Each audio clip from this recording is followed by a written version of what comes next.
Welcome to the Education and Empowerment Podcast. In this show, our hosts explore success and advancement through education by interviewing today's top leaders in the fields of education, business, and technology in order to provide insight into what it really takes to succeed. This show is brought to you by ForStay, a SaaS-enabled online booking marketplace for student and intern housing.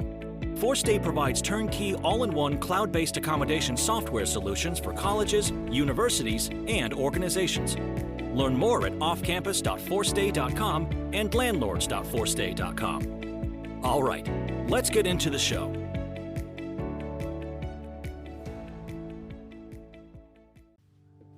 You're tuned to Education and Empowerment Podcast. This is your host, Bakhtiyor Isoev, and today I'll be interviewing Dr. Stange. Dr. Stange has over 35 years of experience as a student-centered housing professional. He has worked in public, private, mid-sized, and large institutions. Dr. Stange has nonetheless been plenty busy with associations' response to COVID-19. Dr. Stange is an experienced in crisis management, floods and tornado, occupancy management, creative solutions to more bodies than beds, the new construction of the building and built over 1,500 new beds in the past 5 years and have worked on master lease agreements, external reviews, both on his campus and other campuses, writing, publications, and other areas. Dr. Stange also serves as an adjunct assistant professor in the University of Iowa's College of Education. In addition to oversight of housing and dining, Dr. Stange also oversees University of Iowa's counseling services, student health services, student wellness, recreational services, and the Rape Victim Advocacy Program. In this episode, Dr. Stange and I will be discussing the post-COVID future of on and off-campus housing. Where do we go from here? We'll talk about the work ACUHO-I has and will impact student success outside of classroom. What are the major concerns of the ACUHO-I members at this point? And how does ACUHO-I react to resolving those that are coming in the future? All right, let's get started. Hello and welcome to the Education and Empowerment Podcast. This is your host, Bakhtiyor Isoev, and today I'm joined by Dr. Stange. In this episode, Dr. Stange and I will be exploring the topic of post-COVID future of on and off-campus housing. And the question is, where do we go from here? So without further ado, Dr. Stange, welcome to our show. Thank you for allowing me to be here. Amazing. We're excited to have you. It's such an amazing time right now, and there's so much discussion about what is the future like? Where do we go from here that we have experienced COVID and pandemia and all the changes that came to higher education and student housing? Before we even start, I wanted our audience to give them a better sense of who you are and what you do and how did you get into student housing and higher ed? And it's a good question. I'm actually a first-generation college student. Went to the University of South Dakota hoping to be a doctor. Really wasn't prepared in order to the academics. I kind of breezed through high school without really having to do a lot of studying. So the competitiveness of a pre-med program in which it was the old saying of look to somebody to your left, look to the person to your right, one of you will not be here. And I was the person who was not going to be there by the time things got done. Lived on a farm growing up. And so the opportunity to go to living in a community and establishing some new relationships and things like that was a great opportunity for me. Probably took a little too much advantage of those opportunities. More on that and less on studying. And so I learned that medicine was probably not in my future. But I enjoyed the involvements that I had while I was in college. I was a hall council president. I was president of our Residence Hall Association. And as I got to my degree program, thought, well, I think it's time to go to graduate school. I thought I might be able to parlay my experience in the residence halls into a graduate assistantship or something along those lines. Graduate assistantships were few and far between, and academically, I probably didn't have the rigor in order to do that. So I actually got signed on as a full-time hall director at Texas Tech University while I worked on my master's part-time. for those people who are out there listening to this, I don't recommend that process. I really believe that I would have been a much better professional had I had the time to be a graduate assistant, been tutored and mentored a little bit more during that time. But it came out okay for me in the long run, I think. I think I just was probably a little slower on the uptake to get some of those experiences than others who had that tutelage during that time.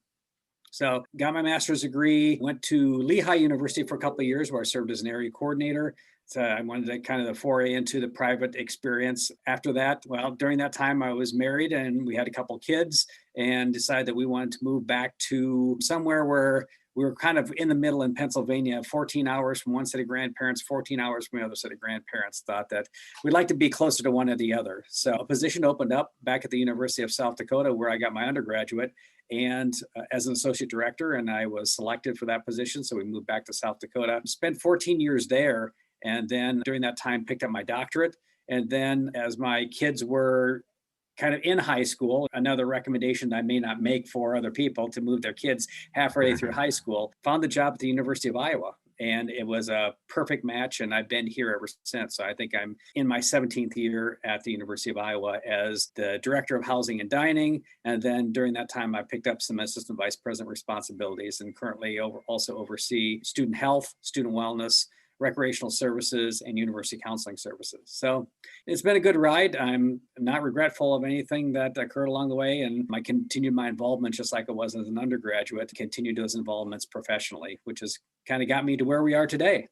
That's amazing. And it sounds like you've lived it, what you do today. All those experiences make you a unique individual to hear from. I'm so excited to be speaking with you today.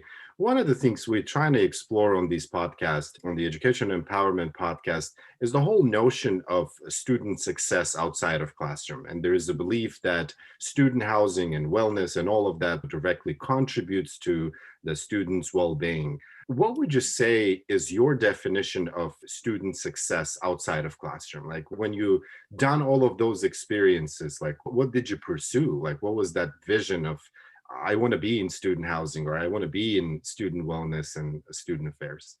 I think it really means that we're preparing our students for life after graduation. The classroom has provided them with the academic rigor that they need in order to be successful in their job. We're providing them the life skills and the support networks that are available to them to continue to work through any problems and opportunities they may have. And they have them during college, and they'll continue to have them after college as well. We want them to learn about diversity, equity, and inclusion. We want them to learn to be resilient. We want them to learn to seek out support systems when we need them. And we want them to have a good sense of self and understand the importance of well-being. And I'm going to talk about that a little bit more later. We want people to give other people grace when they do or say something that they don't agree with. I think that's something that we're really struggling with in this country at this point in time. And we want them to be proud alumni of the University of Iowa and ultimately pay it forward with their time, talent, and treasure. That's fantastic. I learned that the field can use a lot of advice and insights from individuals like yourself, like professionals like yourself. And I wanted to expand on your involvement with, if you don't mind sharing, how'd you get involved? And what did you do? And what's the impact of your work? Sure. My involvement with ACU Hawaii spans over 30 years. When I first got involved, I was first a professional. I started by serving on what at that point in time was a placement committee. And at that time, the fax machine was revolutionary. So we did placement the old-fashioned way, which was sending resumes and putting postage stamps on our envelopes and hearing back from them over the telephone, a landline, and things like that. So that might be an interesting opportunity, particularly because I was job searching at the time. So I started out as kind of a selfish reason, but it was something that I was really invested in. Ultimately became the chair of that placement committee and it occurred because everybody else who had more experience on the committee decided they didn't want to serve on it anymore. So by default, I was the person with the most experience. So I was elected I was given the chair position and did that for a few years. And then I started getting involved in our journal. We have a professional journal called the Journal of College and University Student Housing. And I served as a reviewer on that group for probably 5 or 6 years. And then became the associate editor. There were 4 associate editors, or at the time, 3 associate editors. And then again, the people who want to be associate editors really didn't want to be the editor. And so I was the next in line to do that. So I served as the editor of the journal for about I think for about 4 years. I had the opportunity then with that work in order to apply to serve as a knowledge enhancement director that is an executive board position. It's a 3-year position. You're elected by your peers. I was fortunate enough to be elected into that position and serve that one for 3 years in my term. At that point in time, it's like, well, you can the next thing you want to do, you either get in the presidential cycle or you decide to do other volunteer opportunities. I took the chance to apply for the president role, was selected to be on the ballot, ran and was selected. Nobody was more surprised than I was that I actually was elected. So that's a 3-year cycle. So I was vice president in 2018, president-elect in 2019, and then the president in 2020. And now I'm the immediate past president. I don't have a role on the executive board. My only responsibility is to serve as the chair of the nominations committee, which is recruiting and selecting the next set of leaders for the executive board. So that was kind of my journey during that time. I was shoulder tapped a couple times to be able to, we helped create one of the classes that we created for students or for our staff in the area of occupancy management. I served on the National Housing Training Institute as a faculty member. I served on the Senior Housing Officer Institute as a faculty member. I was blessed to have some great experiences that kind of lended me to continued involvement in Hawaii, and it's been really a great experience. Dr. Stange, your leadership certainly came at a time that the entire world have seen unprecedented times, and namely 2019, 2020. And as I'm talking to you, I was hoping that for a moment we could kind of rewind and get into the reflection mode and to hear from you what you experienced around March 14 to 2020. Were you ready for a crisis situation like COVID? Can you tell us more?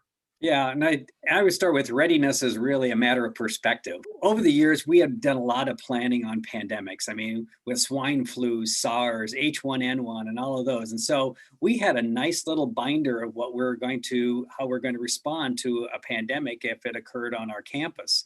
But as you know, pandemics don't always follow the playbook.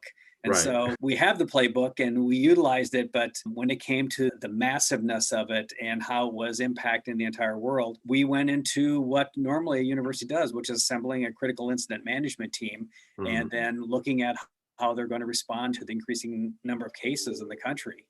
The critical incident management team started making the decisions regarding delaying return after spring break, the move to virtual learning, and ultimately closure of the residence halls. And those were decisions that were not necessarily in our hands. That was an important concept that the playbook doesn't necessarily say. We knew that there are times in which decisions weren't going to be made by us, but Right.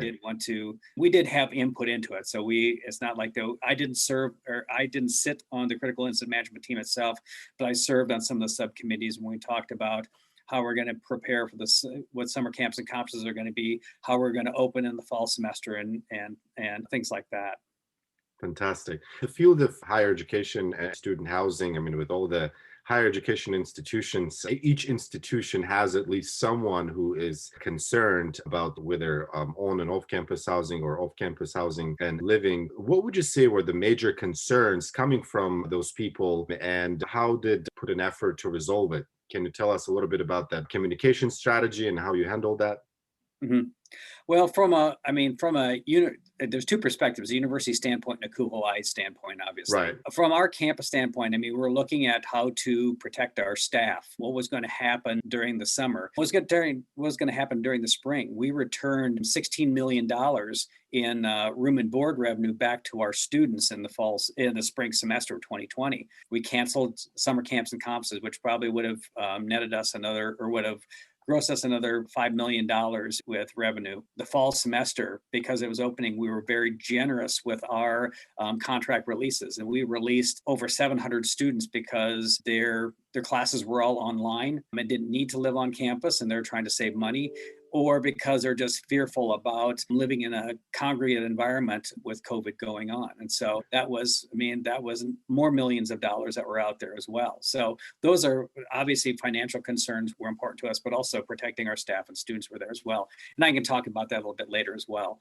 From Aku, Hawaii, I think our major concerns were responding to loss of revenue by campuses, summer plans, as we talked before, and how to keep staff employed doing the necessary work during times where we may not have any occupancy or have very low occupancy.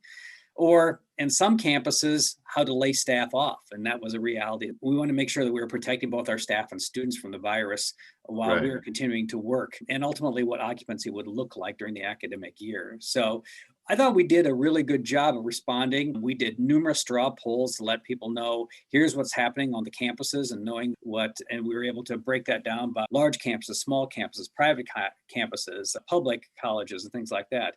We did a number of trackers. Our goal was to give real-time feedback on the best practices and trends that campus housing could use. And that information we gave to our housing officers in order to give to their vice presidents and presidents in order to make sure that they were making good decision-making based That's on right. data, not on what they're feeling at the time.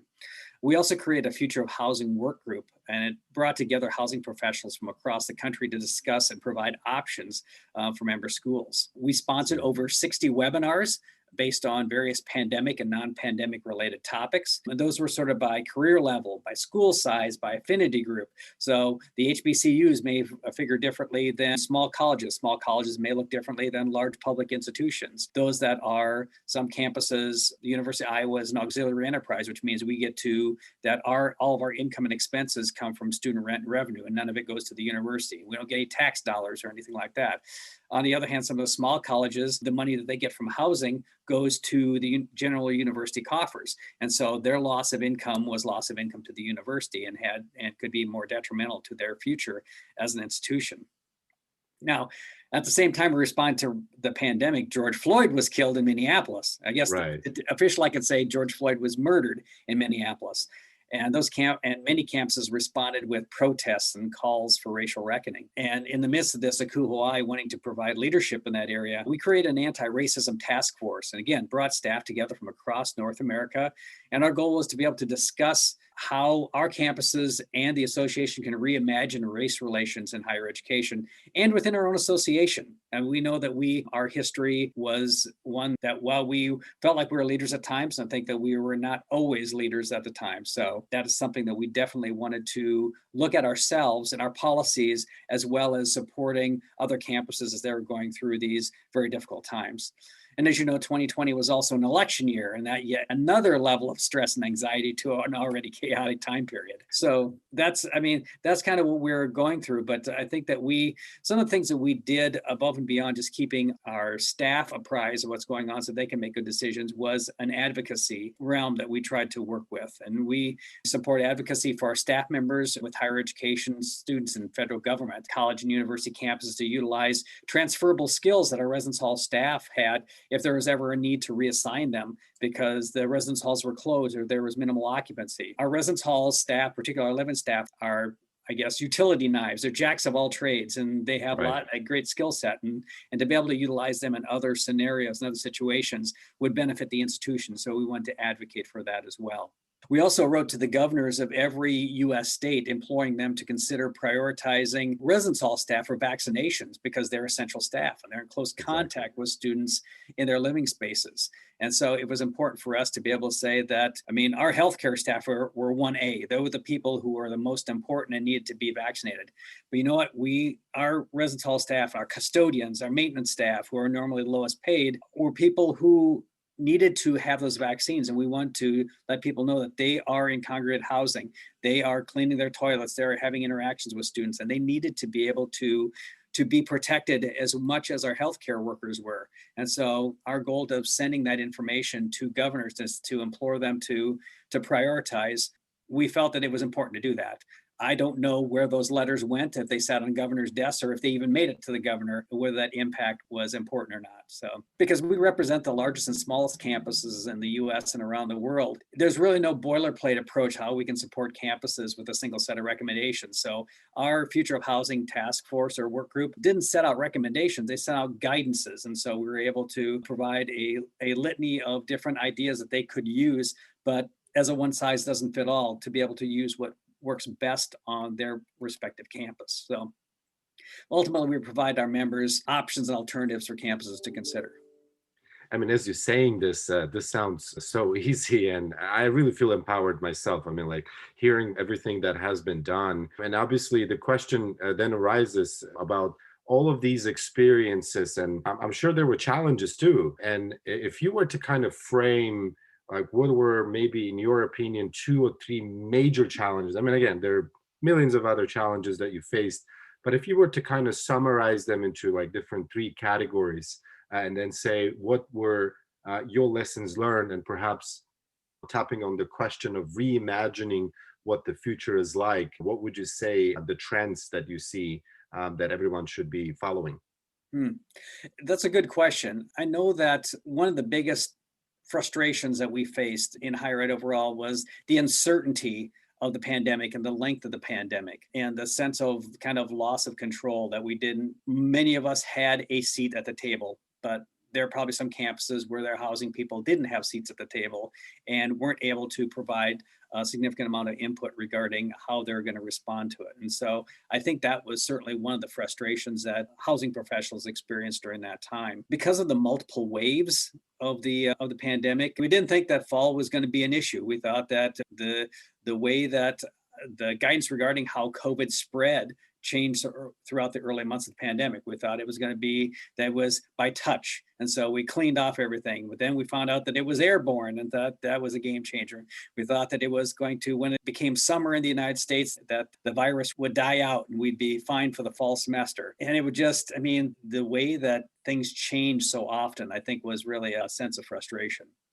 But I think our biggest obstacle, I think, for housing operations was ultimately the loss of income, whether that be to the housing operations or to the university.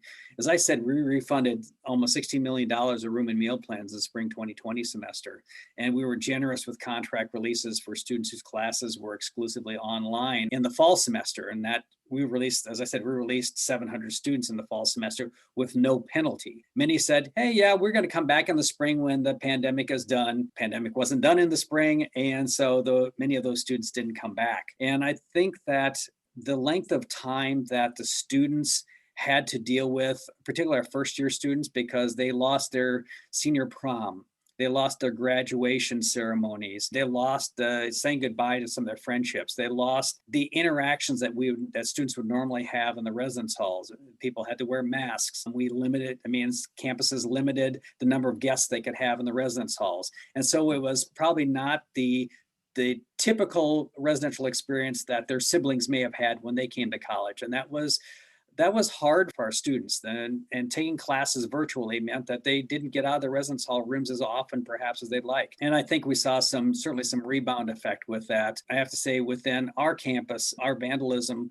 went a lot higher because I think that was the way that students were trying to, they were trying to control the uncontrollable, and perhaps that's something they did. We weren't thrilled with it. We kind of understood it, and we hope that is an anomaly because the numbers were significantly higher than had been previously. And I know contractually we could have held students to their academic year contract. We had a binding contract with them, and we could have certainly done that. And financially, certainly that would have been the prudent move. But we also knew that our students and families were struggling with finances. They may have lost jobs. They may have seen their 401k or whatever reduced down. And so they may not have had the funds to go back to college. And so if they could save $10,000 by not living in the residence halls and not having a meal plan while they were going to classes virtually, that was the right decision. And we made the decision to let the people out of their contracts if their classes were virtual, and they moved home. And we knew in the long run, we'd probably be okay financially. We would struggle, but we'd be okay. But that decision ultimately impacted whether or not a student could continue to attend the University of Iowa in the long run. And we felt that was the more important decision because, as I said, as a large operation, we'll struggle, but we'll survive. We didn't want the students to be able to stop coming to the university or attend somewhere else because of decisions that we made. So we were pretty generous about that. And we're very appreciative that the university administration supported those decisions and that they also understood how important campus housing was on the students' experience at the university. When the CARES Act dollars came out, we got our fair share of that, probably more than our fair share of that, because they knew that we had been impacted most by the loss of funds. So that allowed us to close the gap between the money that we refunded in the spring semester, and it also allowed us to make our bond payments over these past 2 fiscal years, which is critically important. Our bondholders want to know that they're invested in a secure financial environment, and we're able to to do that, thanks to the federal government and the generosity of our leadership at the university as well. We anticipate that's going to take time to rebound for our historical class size. I mean, our class size this fall, we hope is somewhere going to be, we figure it's going to be larger than the fall 2020, but perhaps not as big as fall 2019. So we're still trying to determine what that is. And students are still trying to wait out the pandemic in order to say what our class is going to be like in the fall. What is the experience going to be like in the fall? So we're trying to get the message out saying, we believe we're going to have a normal fall semester, so come and live with us. But it is ultimately that loss of funding is going to impact our ability to fund renovations for our facilities over the next few years. And that is important for us because we need to make sure that our residence hall facilities are contemporary, because we're competing with a lot of off-campus market who have built a lot over the course of the past few years, and they have nice amenities, and we need to be able to positively compete with that. That's fantastic. I want to touch a little bit on what you mentioned in regards to the profit and losses. I know that more than 60% of revenue usually comes from housing and dining and auxiliary services for many institutions. And when you look at the student who's coming, usually that's also about 60% of their cost, whether that be domestic student or international. It's great to hear that the federal government, as well as other institutions, were able to get some of that relief funding, and hopefully that'll create more opportunities and give that kick or the push to continue moving forward. And in doing so, looking at different stakeholders, the professionals like yourselves in the field who are actually going through this and on a day-to-day basis, trying to figure out the best way for students and institution and all the stakeholders involved. What would you say is the biggest area of opportunity at the moment? And moving forward, like what do you see being that critical leverage that will allow us to continue surviving in the post-pandemic world as it comes to student housing, whether that's on campus or off campus?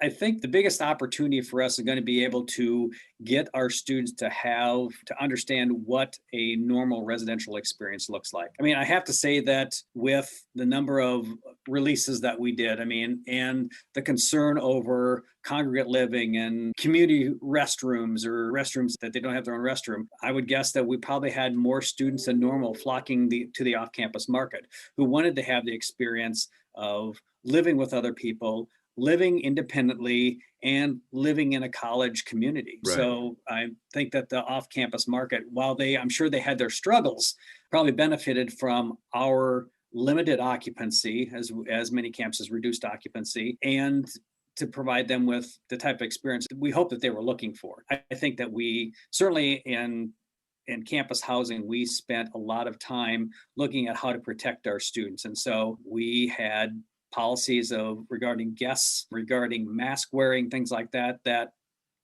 I would guess that the off-campus market probably didn't have to worry about, at least in my conversations with other students saying, yeah, you walk in any apartment off campus and yeah, nobody cares if you're wearing a mask or not. And whereas we documented students if they're walking down the hallway wearing a mask, and that's because we want to protect our students, and that is our obligation. And so those are things that we had to be able to do. But I think from a standpoint of opportunity is still helping students understand that the residential experience is one that is unique, and whether they're on campus for 1 year or 4 years, that is an experience that they will remember for the rest of their life. And so sure. To get people to understand that and to not fear the campus living, and to make sure that we're providing them some experiences that are going to be in person again. I think that virtual, not only did they have virtual learning, they had virtual programming and things like that. Right. So the opportunity for students to be able to say, you can walk down the hallway in the fall and hang out with your friends, and we can have more than 2 people in a room. And that's going to be a great opportunity for them to meet their lifelong friends. And that's really what we bank on with the experience in the residence halls. The people who they meet in the residence halls are going to be their friends 60 years down the line. And I think those are the primary opportunities that we need to be able to emphasize with our incoming students and our current students. And also for our students who are living on campus this year, being able to say, yeah, we recognize that it probably wasn't what you had hoped for as far as an experience, but we also know that next year may be different. So give us a chance, live on campus for another year, and I think you'll find that your experience will be more fulfilling. That's amazing. I was reading recently an article. It was actually a survey, I believe, through Education Dive. And I learned that in a survey last year, out of the 100 responders, 83% of college leaders like yourself confirmed that they began some sort of cooperation with third-party providers, companies, and private firms, whether that be outsourcing the dining and services or other auxiliary services or off-campus housing booking platforms. And out of that, 39% of them actually began and so some significant. What would you say the future is like? Will you recommend for higher education folks to embrace technology, to partner up with other third-party providers to be able to gain better leverage? Well, certainly, I think that depends on the campus and what is being offered. On our campus, we're very proud of the fact that our dining operation is self-op, that our housing operation, and that we do have a public-private partnership with grad housing on our campus. The university recently embarked on a partnership with Engie for our utilities management, and so they've taken over our steam plant and they've provided a seed money every year, I think, that comes out to millions of dollars every year that the university will be able to reinvest in faculty research, other initiatives that the university is going to do. And that seemed to work out well, at least in the early returns on that seemed to work out well for the university. Certainly that one of the things during the pandemic is we partnered with a hotel so that if we set aside space for isolation quarantine housing, Right. but if we ran out of that space, we had a hotel on standby to be able to do that. We also have, the University of Iowa also has a hospital, a teaching hospital. And so when staff were in quarantine and isolation, they use that hotel as well. And so we jumped onto that in order to say, if we need it, can we use it? And they said yes. Now, we never did have to use it within our housing, but it was available to us.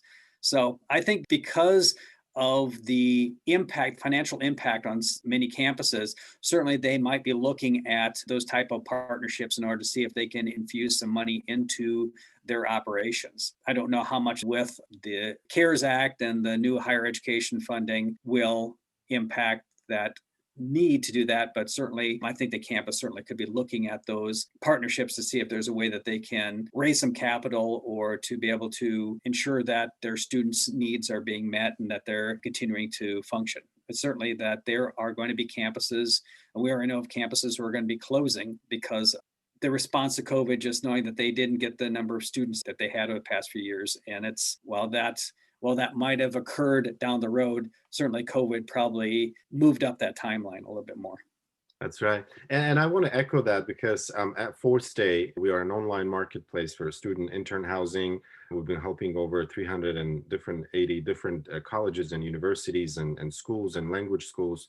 And the year of 2020 was somewhat skyrocket for us in terms of demand. We received a lot of inquiries from colleges of any size that you can imagine to be able to help them either to help fill their dorms or actually help their students with off-campus housing options. And we thought that it was amazing to see that because at the end of the day, higher education institutions' mission is to educate and empower and to create a curriculum that helps them develop holistically. And we heard from a lot of professionals that by outsourcing the student housing or other services, they were able to focus on creating competitive programs because everyone was trying to get into the virtual learning, the online learning, and providing the platform for students to connect and stay competitive. And I think one of the critical things that we learned there was the power of resources. And my question to you is, what resource do you recommend for professionals who are listeners of our podcast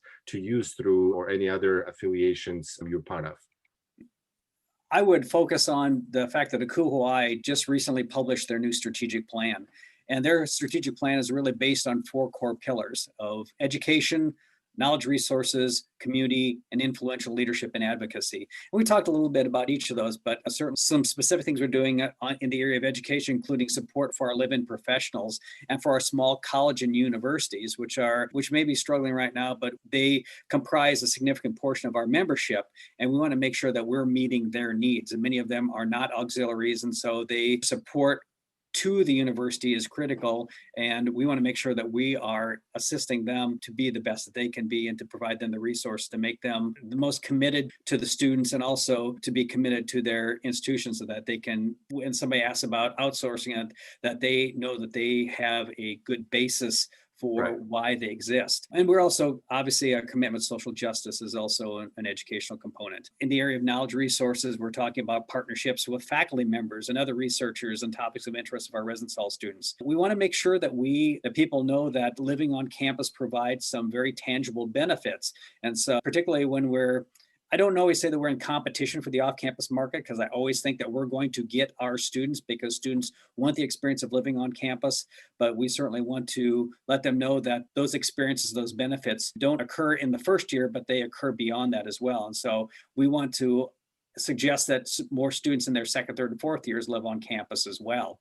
And so those are some of the things that we want to be able to do. And so we want to have some data that tells us just what are the important components of living on campus that we can share with students to help them make their decision. In our community area, we include outreach to college and universities across the world, and we are an international association. So we want to make sure that we have a focus on campuses serving underrepresented students, and as well as evaluating, expanding our committee and network and our online communities. We have a robust online community. Any one of the 17,000 people who are on our listserv can participate in that community at no cost to them. They can ask questions about what's going on their campuses, and they'll always get a response from somebody who says, here's what we're doing on our campus, you might want to consider that. And I think that has been very beneficial. And then our influential leadership and advocacy, engaging thought leaders on key issues facing higher education. I want to stay attuned to changes in federal and state laws, changes in Title IX, changes in funding. And at the same time, we're trying to contribute our perspective to those conversations as well. So we're not just listening, but we're trying to be able to inject ourselves to be able to say, here's what we believe should happen. And so we use our advocacy and we use potential lobbyists and things like that in order to get our message through to the legislators so that they're thoughtful in their decision-making regarding higher education.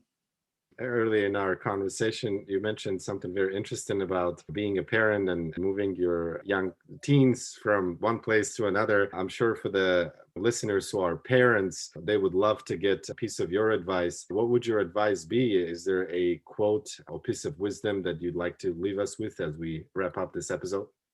Yeah, from the standpoint of student success, I think student success is complex. And as we talked before, I sent my daughter off to college this past year, and it has been really eye-opening for me, as well as just knowing what's going on campus as I get to connect with students. Unfortunately, as in my role, I don't get to talk with students as much as I would like. Interestingly, we recently had an external review of our wellness office. And as I said, that I oversee, in my AVP role, I oversee student wellness. The reviewers talked with students about student success. And it's interesting to note that the students see student success as academic success. Right.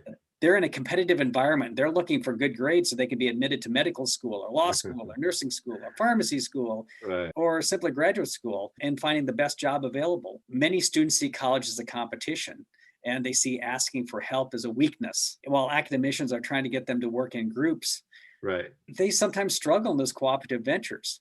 And so what we try to do is to provide them with the resources they need in order to be successful, not only academically, but in the area of well-being. And that's where I see it in my daughter. When we tried to say that she was struggling in an area, we wanted to talk to your academic advisor, talk to your faculty members.